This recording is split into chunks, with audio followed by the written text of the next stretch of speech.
Mrs. Frisby and the Rats of Nimh, Chapter 3, The Crow and the Cat.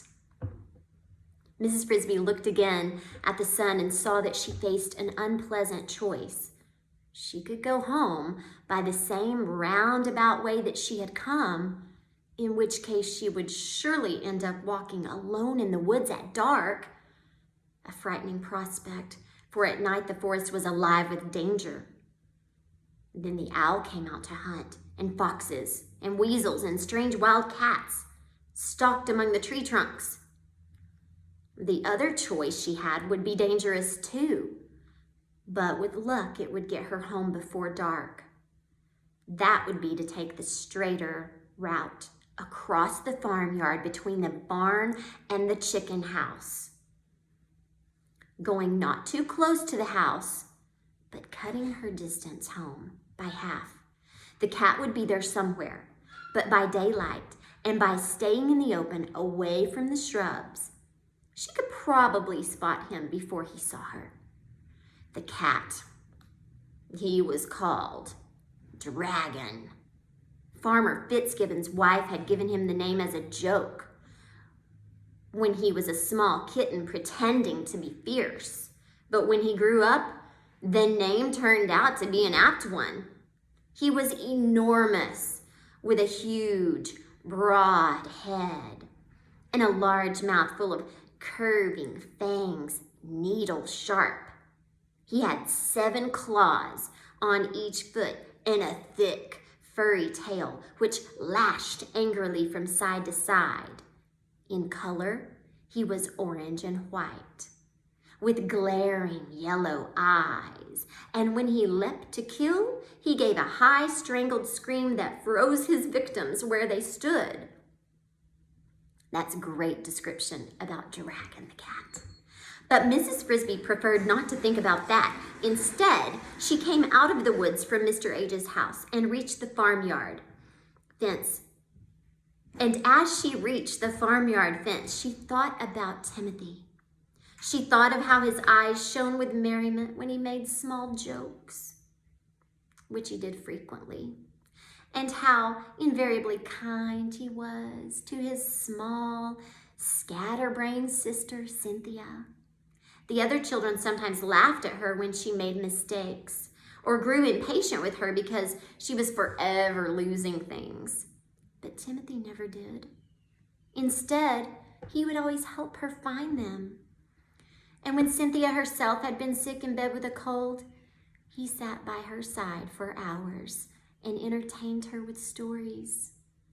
He made these up out of his head, and he seemed to have a bottomless supply of them.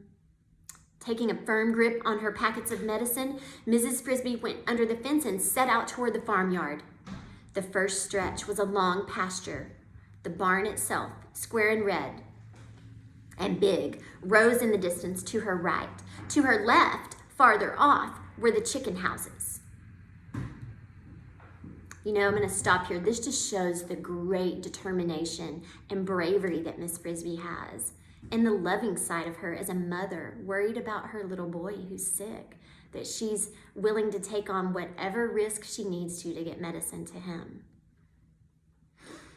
When at length she came abreast of the barn, she saw the cattle wire fence that marked the other end of the pasture. And as she approached it, she was startled by a sudden outburst of noise. She thought at first it was a hen strayed from the chicken yard, caught by a fox, maybe? She looked down the fence and saw that it was no hen at all, but a young crow, flapping in the grass, acting most odd. As she watched, he fluttered to the top wire of the fence, where he perched nervously for a moment. Then he spread his wings, flapped hard, and took off. But after flying 4 feet, he stopped with a snap and crashed to the ground, again shedding a flurry of black feathers and squawking loudly. He was tied to the fence. A piece of something silvery, it looked like wire, was tangled around one of his legs. The other end of it was caught in the fence. Mrs. Frisby walked closer, and then she could see it was not wire, after all, but a length of silvery, of silver-colored string, probably left over from a Christmas package. The crow was sitting on the fence, pecking ineffectively at the string with his bill, calling softly to himself a miserable sound. After a moment, he spread his wings, and she could see he was going to try to fly again. "Wait," said Mrs. Frisby. The crow looked down and saw her in the grass. "Why should I wait? Can't you see I'm caught?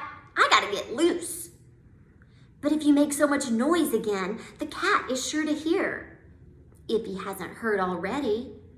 You make noise too if you were tied to a fence with a piece of string and with night coming on."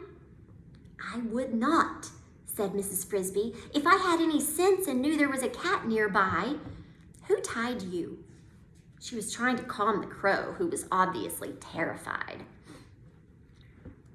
He looked embarrassed and stared at his feet. "I picked up the string. I got it tangled with my foot. I sat on the fence to try to get it off, and it caught on the fence." "Why did you pick up the string?" The crow, who was very young indeed, in fact only a year old, said wearily, "Because it was shiny." "You knew better." "I had been told." "Bird brain," thought Miss Frisby, and then recalled what her husband used to say. "The size of the brain is no measure of its capacity." And well, she might recall it, for the crow's head was double the size of her own. "Sit quietly," she said. "Look toward the house and see if you see the cat." "I don't see him, but I can't see behind the bushes. Oh, if I could just fly higher." "Don't," said Miss Frisby. She looked at the sun. It was setting behind the trees. She thought of Timothy and the medicine she was carrying, yet she knew she couldn't leave the foolish crow there to be killed. And killed he surely would be before sunrise, just for want of a few minutes' work. She might still make it by dusk if she hurried. What another great thing. Now this shows that Mrs. Frisby is very compassionate. She's very caring. She's in a hurry to get medicine home to Timothy, who's very sick, and to get home to her kids before dark. Yet she's stopping to help this silly little crow. "Come down here," she said. "I'll get the string off." "How?" said the crow dubiously. "Don't argue. I only have a few minutes." She said this in a voice so authoritative that the crow fluttered down immediately. "But if the cat comes," he said, "if the cat comes, he'll knock you off of the fence with one jump and catch you with the next." "Be still." She was already at work with her sharp teeth gnawing at the string. It was twined and twisted and twined again around his right ankle, and she saw she would have to cut through it 3 times just to get it off. As she finished the second strand, the crow, who was staring toward the house, suddenly cried out, "I see the cat!" "Quiet," whispered Miss Frisby. "Does he see us?" "I don't know." "Yes, he's looking at me." "I don't think he can see you."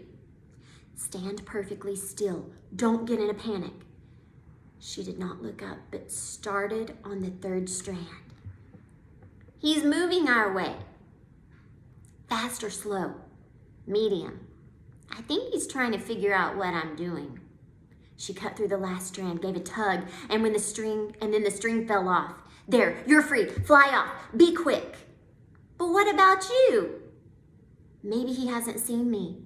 "But he will. He's coming closer." Miss Frisby looked around. There was not a bit of cover anywhere, not a rock or hole or log, nothing at all closer than the chicken yard, and that was in the direction the cat was coming from, a long way off. "Look," said the crow, "climb on my back, quick, and hang on." Mrs. Frisby did what she was told, first grasping the precious packages of medicine tightly between her teeth. "Are you on?" "Yes." She gripped the feathers on his back, felt the beat of his powerful black wings, felt a dizzying upward surge, and shut her eyes tight. Just in time.